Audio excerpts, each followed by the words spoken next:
conflict. In northern Mali, the country is divided de facto into two.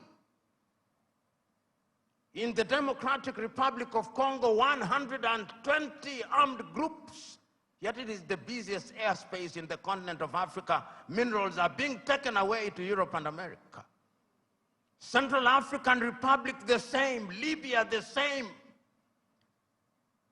Several months ago, I wrote to the chair of the African Union and to all African heads of state and said, convene a meeting with only one agenda item.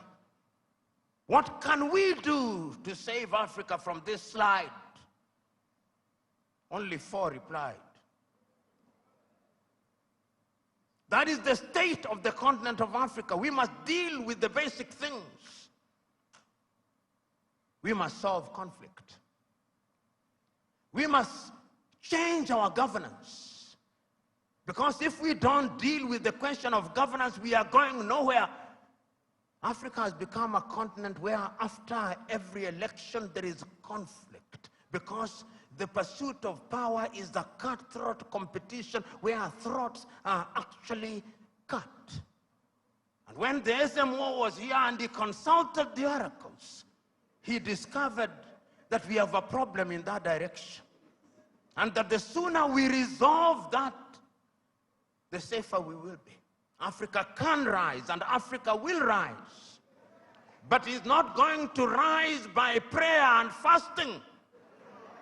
We must pray and fast, but it will not happen. Because the last time I checked, even those of you are believers, when Abraham was taken from Ur of the Chaldeans and given Canaan, it was not on a silver platter. He had to fight the Canaanites. He had to fight the Philistines. That is the nature of divine instruction. Go ye and subdue the world by the sweat of thy brow. The kitchen where they make manna was closed. Manna will no longer come. Because you must now make your manna. And it is our duty, therefore, as Africans to begin to rethink the younger generation.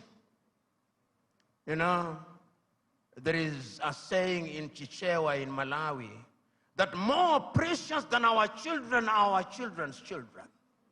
So when we are doing these things, we must remind ourselves that we are doing for this generation and generations yet to be born.